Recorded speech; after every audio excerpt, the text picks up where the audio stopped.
So, this month is an interesting one. Not because of the story of the model and how you can get one, but on me pretty much. As, I was last minute rushing around in my hobby shop trying to think of what to do before realizing, oh wait, I have a vampire! Yeah, that's the video. This specific one needs an explanation for those who aren't as deep into this hobby. Time to talk about anniversary models. Warhammer for the longest time has made special edition models for their games, nowadays known as commemorative series, as the exclusive models are found on events like Adepticon and Warhammer Day, as some examples. Nowadays models are made with 40k and Age of Sigmar in mind, which is a shame, but not much can be done about it. This model is the store anniversary model of this year, Korthrain, the Crimson Blade. So here is how I painted mine. Starting off with some primer, I used Raven Black all over, but matte black will work just as well. After that, used the darkness as an all over coat, mainly focusing on all of the armour of the Lord.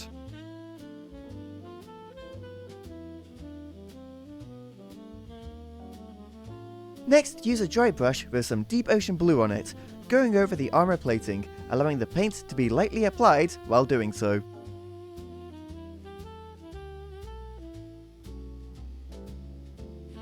Now, with a smaller dry brush, apply Abyssal Blue over the model lightly, only catching the most raised areas of the model. Once that is done, we can go on to starting the actual base step.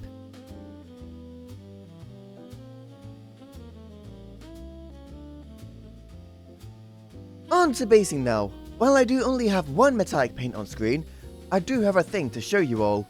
So, gather everything and get ready. Begin this step with Beret Maroon. Use this paint over the inside of the collar, the inside of the cape, as well as the clothing hanging from the inside of the armour.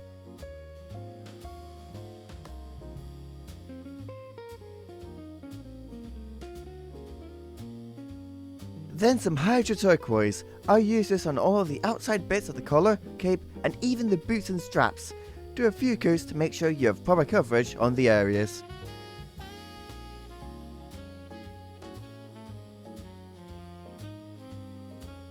Continue on with the thing to show you, non-metallic metal! Starting with Ironclad Grey, paint over all of the blade of the sword. Don't worry about being careful at this point as we haven't really touched on the guard yet.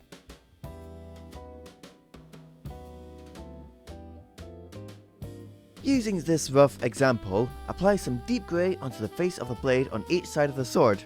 After that, use the exact same paint to cover the tactical rock he stands on.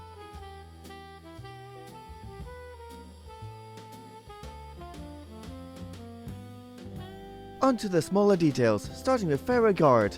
Carefully use this paint over all of the candles on the base of the model.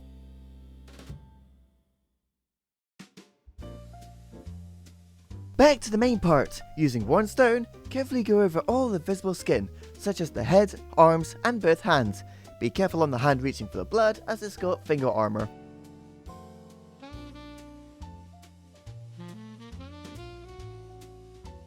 Bone time. Use the aptly named Dusty Skull carefully over the skull used to decorate the tactical rock of the model. Once that is done, it's time to use the metallic paint.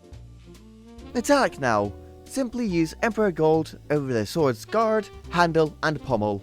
Once that is complete, wash up the water pot and get ready to do the shading step.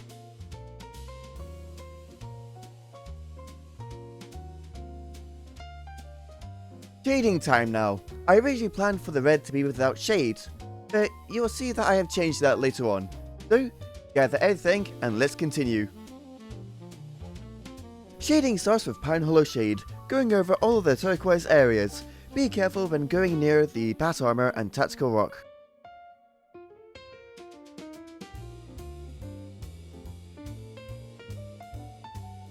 Very carefully apply Grove Hollow Shade to the candles on the base. That's all this wash paint is here for.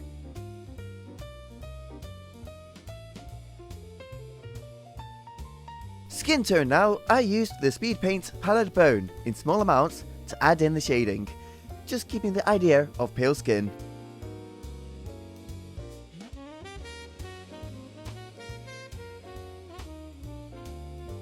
Back to the base details with Voodoo Shade. I simply and carefully use this paint over the tactical rock and skulls.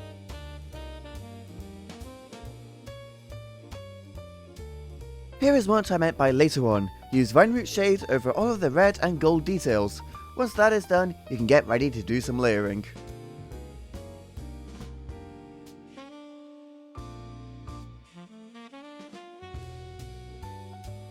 While it's not a first, there is a lot to work with for this layering step, as I have decided to have the idea of giving some of the areas sharper highlights. So, gather everything and get ready to layer. First on the layering is Fiery Vermilion. I use this as a layer, covering most of the raised areas, leaving the recesses, the base and shade paint.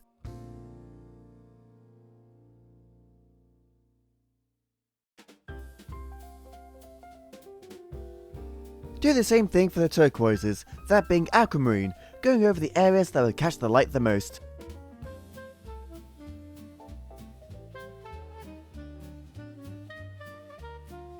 Now back to the red with Ember Veil, going over the sharpest areas of the red, while also adding in some detail to the cape.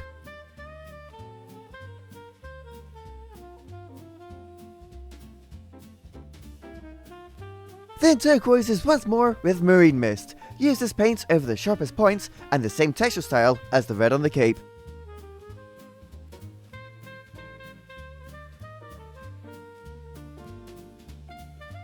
Onto Uniform Grey now. First add it in as the same style as the reds over the Tactical Rock. Then water it down a bit and add it to the sword, following the digital pattern on the side.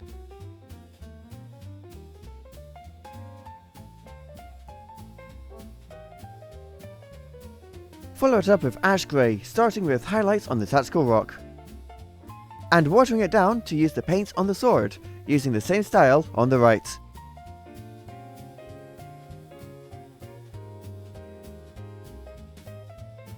Finish the non-metallic metal with some Company Grey, using it as an edge layer for the entire blade like on the example.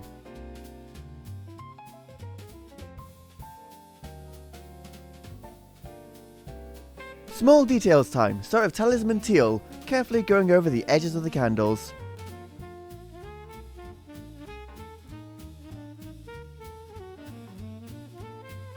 After that, it's time for Brain Matter Beige, going over all of the edges of the skin while also adding in the wick of the candles. Then finish the skull with some skeleton bone.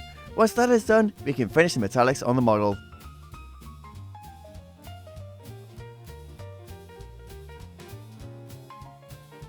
The final metallic paint being Greedy Gold, applying it to the golden areas. If you feel like it, you could also add in some gemstone red to the pommel, as it is meant to be a gem. Only if you wanted to though. Yes, this is real. Yes, I have spent a lot of money on this. Yes, it's going to keep showing up in other videos I do in the future. No, I will not remove it. Anyway, it's on to the EFX stage. Yes, effects, because there is a lot to do now. Well, more specifically just blood. Let's do that now, shall we? Beginning this step, I used River Fury over all the moulded on blood found on the blade. Be careful while applying it, as to not get any of the red onto any of the other finished areas.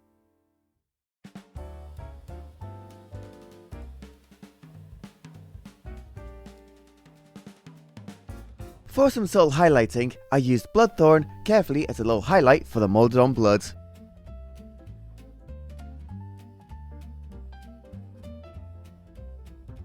And finally, some True Blood.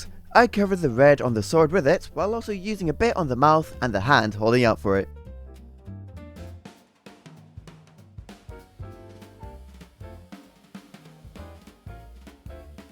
And finally, the base step. I have gone for a Shaiish style base, updated for the paints that I use nowadays. So, gather everything needed here and get ready. Starting off with Lunar Desert, going over the entire base while being careful near the candles.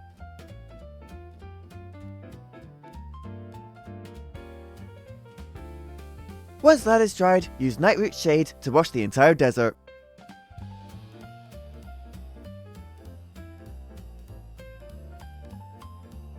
Let it dry, then use Ash Grey as a dry brush over the entire base that catches the light the most.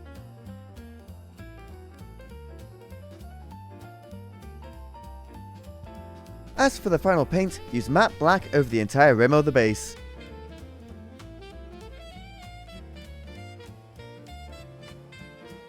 But we aren't done, as one more step of alien grass is needed for the base. But now you can finally call it finished. And there you have it. What have we learned this month? Aside from the non-metallic metal, all of it is pretty much the same, and that when it comes to shading, vampires don't have much options when I'm the one painting it. But for my first blood drinker, it's a really good attempt, even with the bone speed paint acting as a flesh shade. Thank you for watching, and I hope you enjoyed it.